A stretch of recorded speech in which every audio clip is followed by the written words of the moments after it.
Who's got the cutest pet on the internet? I have. Kill Bill. It's fan. Try and focus here. This is a bunno, also called a bun and occasionally called a wabbit, but what's most important is to understand bunno anatomy.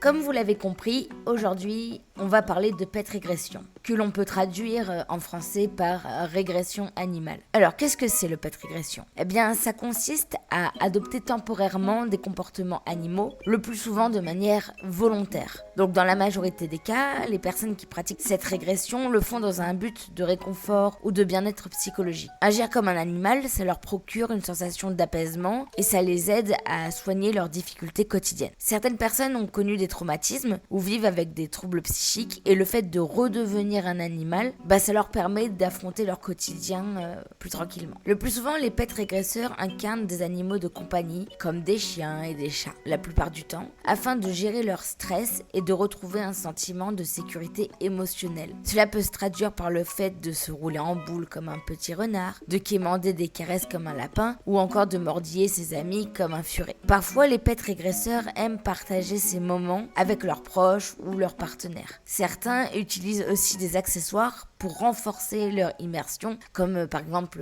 des oreilles, une queue ou encore un collier. Il est intéressant de faire un petit parallèle avec l'âge régression, donc la régression d'âge en français, où la personne concernée adopte des comportements d'enfant ou de bambin pour retrouver une forme d'innocence et de sécurité. Dans les deux cas, que ce soit durant une séance de pet régression ou d'âge régression, il ne s'agit jamais d'une activité plus 18, si vous voyez ce que je veux dire. L'objectif est simplement de profiter d'un état de détente et de réconfort et de retourner à une période dans la vie où les problèmes semblaient inexistants. Maintenant, j'aimerais aborder brièvement ce qu'est le pet play. Donc, c'est une activité qui est souvent confondue avec la pet régression et la thérianthropie. Donc, le pet play, ça appartient à l'univers BDSM, même si, comme pour le pet régression, il n'est pas nécessairement associé à des pratiques plus 18. Il s'agit avant tout d'un jeu entre un maître et un animal. En pratique, une personne joue le rôle de l'animal, tandis que l'autre incarne le maître, comme je l'ai dit un petit peu avant. Il est également possible que le pet play se pratique tout seul. Durant ces séances, l'animal peut manger dans une gamelle, exécuter des tours, adopter des vocalises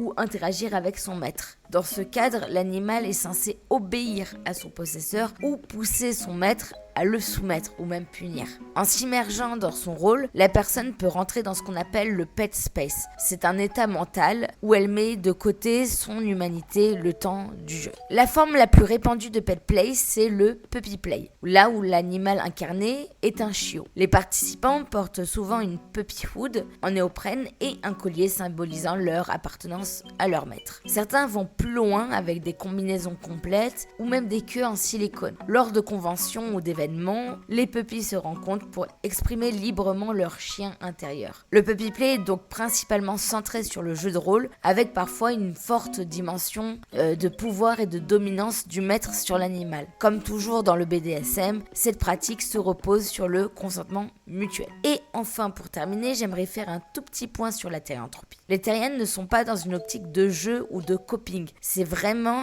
une identité sincère vécue constamment. Ils se considèrent d'une manière intime et profonde comme étant en partie animaux. La thérianthropie peut être vécue de manière spirituelle comme neuropsychologique. Mais il s'agit toujours et encore d'une expérience sincère et non d'un loisir. Cela n'empêche pas qu'une personne puisse être terrienne et pratiquer le pet régression ou le pet play pour se rapprocher de leur animal intérieur. Et vous, est-ce que vous faites du pet régression ou du pet play ? Dites-le en commentaire.